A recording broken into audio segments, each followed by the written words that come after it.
MCQ number 18 from the topic addition of vectors. If theta is the angle between two vectors A and B, then the magnitude of their resultant will increase when MCQ number 18 from the topic addition of vectors. If theta is the angle between two vectors A and B, then the magnitude of their resultant will increase when theta increases, theta decreases, theta remains unchanged, theta equal to 360 degree. इस बात को हम एक black screen पे समझते हैं। Dear students, ये देखें, ये दो वेक्टर्स मैं बना रहा हूँ, A and B vector, both are in same direction, यानी थीटा 0 है। तो आप देख रहे हैं कि ये मैक्सिमम आंसर रिजल्टेंट का दे रहे हैं। अब नेक्स्ट देखिए, मैं दोनों वेक्टर्स के दरमियान एंगल को इंक्रीज करूंगा, आप देखें रिजल्टेंट छोटा होता जाएगा। इस टाइम ए और बी की कॉमन टेल्स के दरमियान ये एंगल थीटा है, तो आप देखें पहले से रिजल्टेंट छोटा हो गया है।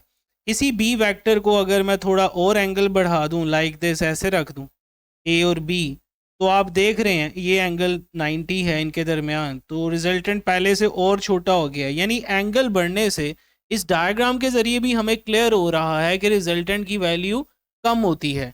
लेकिन इसी बात को हम actually parallelogram law of vector addition से भी समझते हैं। Under root A square plus B square plus 2ab cos theta.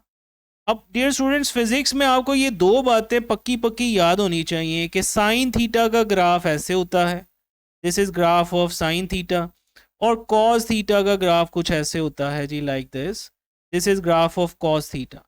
तो आप देख रहे हैं, अगर आपको ये दो ग्राफ्स की इंफॉर्मेशन पता हो तो आपको नजर आ रहा है कॉस थीटा का ग्राफ मैक्सिमम वैल्यू से स्टार्ट होके वैल्यू में डिक्रीज आ रहा है फर्स्ट।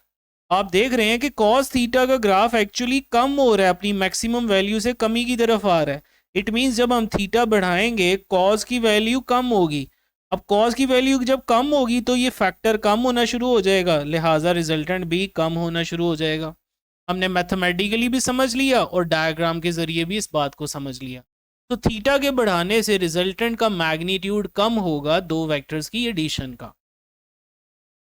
तो dear students, right option is theta decrease करना पड़ेगा, क्योंकि हम रिजल्टेंट इंक्रीज करना चाह रहे हैं। तो यहाँ अगर हम parallelogram law of vector addition से भी देखें, अगर आप रिजल्टेंट की वैल्यू बढ़ाना चाहते हो तो कॉस थीटा की वैल्यू को बढ़ाना पड़ेगा।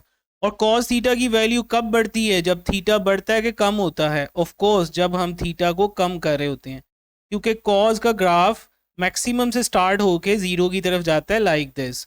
तो आप देख रहे हैं फ्रॉम 0 डिग्री टू 90 डिग्री, जब आप एंगल बढ़ा रहे हैं कॉस की वैल्यू कम हो रही है।